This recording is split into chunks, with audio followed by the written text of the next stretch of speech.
Hola, vamos a seguir con más cuestiones sobre termoquímica. En este ejercicio nos dice que contestemos razonadamente a las siguientes preguntas. En el apartado A, un sistema realiza un trabajo sin que se comunique calor. ¿Podrá hacerlo de manera indefinida? Bien, vamos a considerar un sistema formado por un cilindro y un pistón. Y este sistema está aislado térmicamente de los alrededores de manera que no le podemos suministrar calor y realiza un trabajo contra el entorno que es un trabajo negativo. Por tanto, si no intercambiamos calor, según el primer principio, el cambio de energía interna es igual al trabajo realizado y ese trabajo es negativo. Y por tanto la variación de energía interna será negativa. La energía interna del gas irá disminuyendo. Es decir, el gas se irá enfriando según el pistón se desplaza hacia arriba y disminuirá la energía traslacional, rotacional, vibracional de las moléculas del gas y poco a poco se irá quedando sin energía interna. Por tanto, podemos realizar un trabajo de forma indefinida contra el entorno en un sistema aislado térmicamente de los alrededores? Pues no vamos a poder. No vamos a poder porque agotaríamos la energía interna del gas. Llegará un punto en el que el gas ya no puede realizar más trabajo, ya que consumiremos toda su energía interna. Un sistema realiza un trabajo sin que se le comunique calor. ¿Podrá hacerlo de modo indefinido? Pues no puede hacer trabajo sobre el entorno de modo indefinido porque, como digo, agotamos la energía interna que posee ese gas. Cuando un sistema se expansiona sin intercambio de calor, su energía interna aumenta. Vamos a realizar una expansión de un sistema sin tenemos un sistema de nuevo formado por un cilindro con su pistón, imaginemos que dentro hay un gas, y nos dice que cuando un sistema se expansiona, por tanto el pistón se eleva y realizamos un trabajo contra el entorno que es negativo. Sin intercambio de calor, es decir, de nuevo estamos ante un sistema aislado térmicamente de paredes adiabáticas que no intercambian calor con el entorno, y lo que nos dice el apartado es que su energía interna aumenta. No, porque el trabajo es negativo. Si no hay calor, el cambio de energía interna será igual al trabajo realizado. Por tanto, como es un trabajo negativo, la energía interna irá disminuyendo. Y la energía interna de un gas, sobre todo si es ideal, depende exclusivamente de la temperatura. Al bajar la energía interna, la temperatura del gas bajará y por tanto se enfriará. Su energía interna va a disminuir y su temperatura disminuye. Al expansionar el gas, realizo trabajo contra el entorno a costa de la energía interna del gas, por tanto disminuyo la energía interna de ese gas y disminuyo la temperatura, que aquí no habla de la temperatura, lo hace en el siguiente apartado.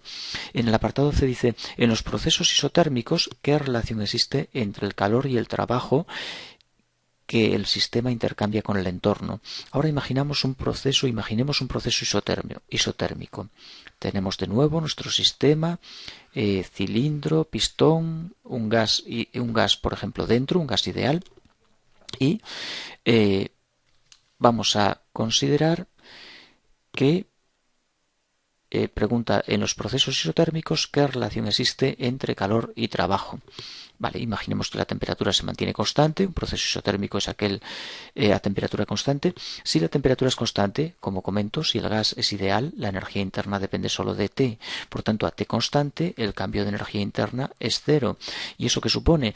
Que, según el primer principio, variación de energía interna igual a calor más trabajo. Si no hay cambio de energía interna, calor igual a menos trabajo.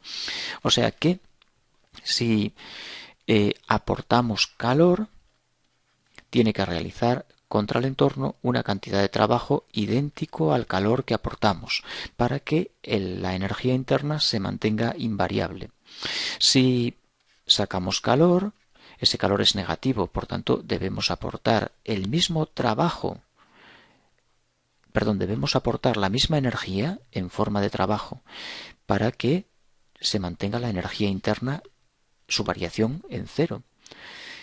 Si aportamos calor y no realizamos trabajo, o sea, no perdemos energía en forma de trabajo, subimos la energía interna.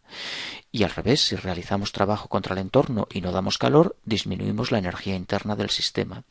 Para que no cambie, es necesario que todo calor aportado tenga un trabajo realizado contra el entorno de igual valor, pero de signo opuesto, lógicamente, porque es realizado contra el entorno.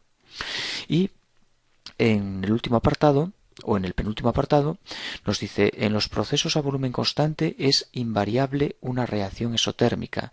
En procesos a volumen constante es inviable una reacción exotérmica. Imaginemos un recipiente que mantiene el volumen constante. Si el volumen es constante, no tenemos trabajo, no realizamos trabajo. El trabajo será cero, porque recordemos que el trabajo es menos integral de presión por cambio de volumen. Si no hay cambio de volumen, no hay trabajo. Y el primer principio que nos dice que el cambio de energía interna es Q más W, como no tengo trabajo, la variación de energía interna es Q. ¿Eso qué significa?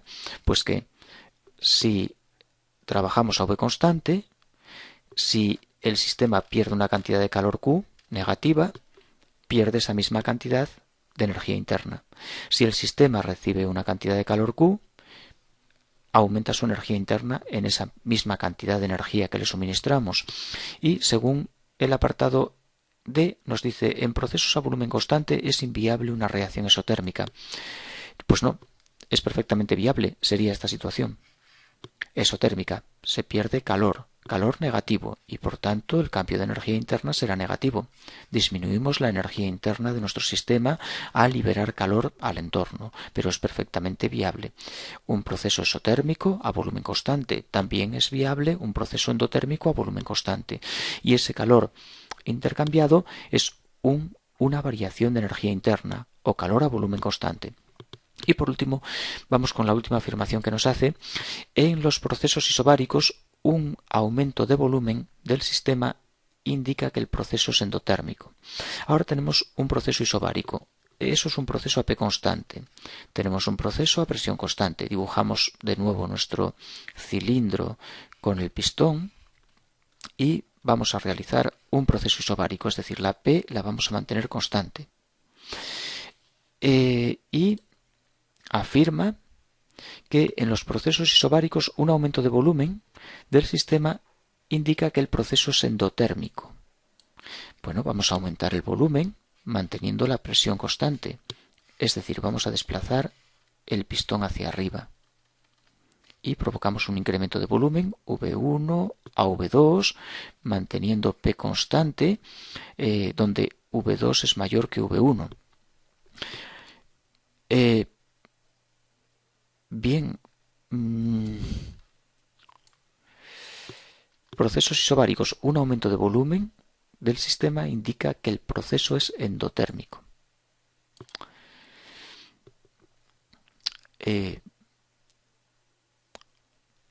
Bien, mantengo la P constante y, por tanto, si el sistema se expande, indudablemente lo que va a ocurrir es que realiza trabajo contra el entorno, trabajo que es negativo. Si no aportamos un calor, disminuye la energía interna. Eso supone un descenso en la temperatura e inevitablemente un descenso en la presión. Si queremos que la presión se mantenga constante y expandir, no nos queda más remedio que aportar calor. Un calor que debería ser igual al trabajo que realizamos para que la presión se mantenga constante.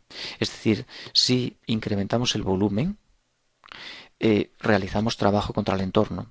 Al realizar trabajo contra el entorno, ese trabajo es negativo y por tanto se realizará a costa de la energía interna, lo que supondrá una disminución de la temperatura y de la presión, a no ser que le aportemos una cantidad de calor que compense el trabajo realizado contra el entorno. Es decir, que efectivamente, si queremos realizar una expansión de un gas, de manera que la presión en el interior se mantenga constante, no nos queda más remedio que aportar energía en forma de calor, si no la presión cae.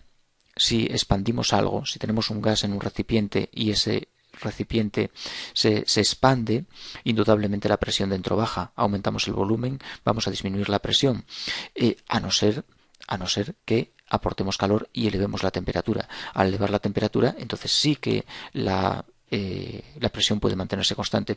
Si nos fijamos en la fórmula P por V igual a nRT, la presión pues depende de los moles, suponemos que son invariantes, RT y V. Por tanto, incrementos en el volumen suponen descenso en la presión, a no ser que lo compensemos con un aumento de temperatura, que lo conseguimos aportando calor. Por tanto, un proceso AP constante que supone un incremento de volumen y por tanto realizamos trabajo contra el entorno, requiere de un aporte de calor y por tanto se trata de un proceso endotérmico. Debe ser un proceso endotérmico si queremos mantener la P constante en el interior de ese recipiente.